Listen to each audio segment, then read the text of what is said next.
Amagombora abiri hagarukushangwa mu district ya Kasese agari mu Mariba Town Council hamwe na Mariba Sub County nagama haryago agareportingire cases nyingi zabishyo kwatwa bakera bato gutwarwa umuriro rukundo kandi aho bari kugira ngo imishango rwika mukaga ne handi kwa Bursande ekiri kugiretera yaba 24 buri kwezi.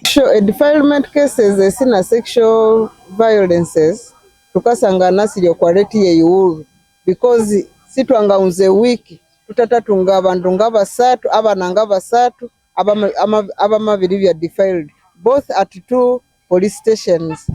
La Bongruth or Community Development Officer ahabwe gombora ya Mariba acuirere mushango abazira batari kureberera ry'abana babo hamwe n'ebizubu hebikwa biri mu maka. Lacking parental positive parenting. Most parents are not engaging into positive parenting.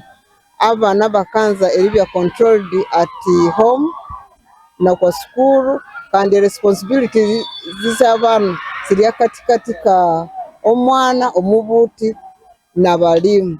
Omumbozi hezutuganireho na bamwe abahishizweho ekizibwe kinezisasa kane zo kwerarikirira ahitugambireho na bira obwo amazina gatari yagugenyene kandi umwana muto atakagize imyaka 19 origere yakashobora ngo omugomboro ya Mariba bwanyuma y'imyaka mike ahambirwe kandi akagirenda kandi akatwekwa umushija mukuru munonga abazire bo bwanyuma yo kutaho oburinganiza bakashara mukunama ecyaretiro mushija yirka kandi kusiyanera izoba takamanyagwa hari arenga ikumusimi awamu narimo abantu kumujimanya hamba muche kalinjinga singuti nechinga singana mfara basike bakwa mu fendi mbra ngachinivo jinisene asabu shinjinga anga bunje byayi karoka bamuchura abonye niwe bamaniko cirecho cy'amasanya hamwe n'amasanga y'amukoro narana sayano kalenga bundi mama rusawo tusendishe binangarundi amumojoyi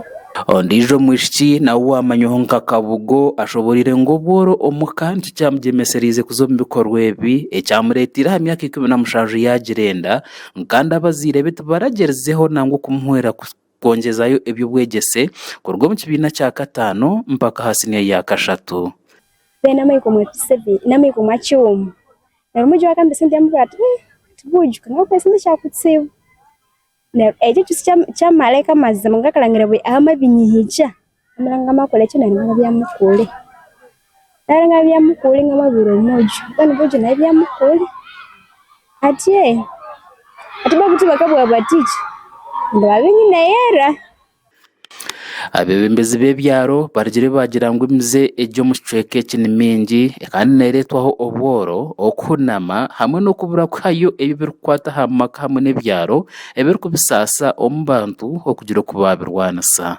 kandi eki kigemeserize abantu abatari bamwe na bamwe ebigombe empabwezi okurga ebikataho amani kureba ngo byamara hebikorwa nkebi. La Bongruth arigere yagira ngo hariyo nagezaho kureba ngo yashomesa abembezi bebyaro okwindura entekateka yabo abarukwaho ebizubu nkebi okureba ngo bagambe imishango ejo kandi bayojunisa nabicyukwataho okureba ngo bayamba. We are going through different parishes, different schools, different sub-counties to preventing sexual violence through dialogue meetings. We are dialoguing with parents, we are dialoguing with students, we are dialoguing with teachers and other stakeholders within our communities. Omuringo ngogumwe or community liaison officer ahabwa Rwenzori East SP Kamusime Thomas arigire yashobora ngo bunkabe yukwerinda bariyon bagezaho kushomesa abana mu mashomero okurwe bakarwanasa ebikorwe ebi ebyakubasa kumaraho okwata bishiki bakiri bato umucweka cya Rwenzori. Umuntu wenda yaheza kushomeswa akaheza kumanya biburi nkukwegama nkubarumanya mazima garaba retero urusinge aba bana uko bakiri bato nibo future yanchakari. Ahishomero erya Mariba Secondary School omukuru w'ishomero ndiyo rumwe Masereka Elson arigire yashobora ngo bunka bishomero barigire bataho muringo go kongerayo okushobora okushomesa hamwe no kumuriza abana okureba ngo bayitantare mcenkeji. 1 babiri tuka awareness abana tunawutaya ba peers wa udu peer to peer counseling ekino kyetu kyokubanza. Ekintu kyakabiri, we have career sessions.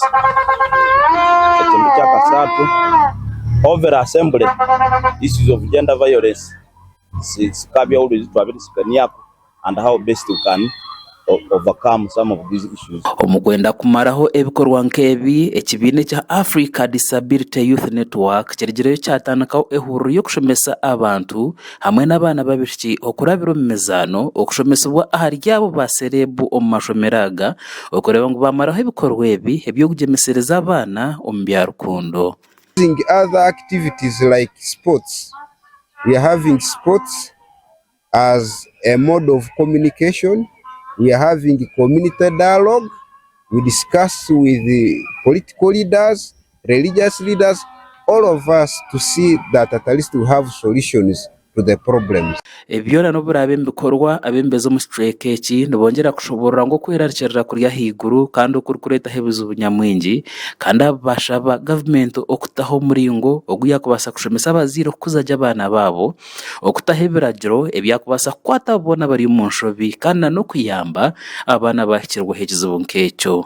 Gasha kwa Mate Isaac habwa Tayari West omuri Kasese.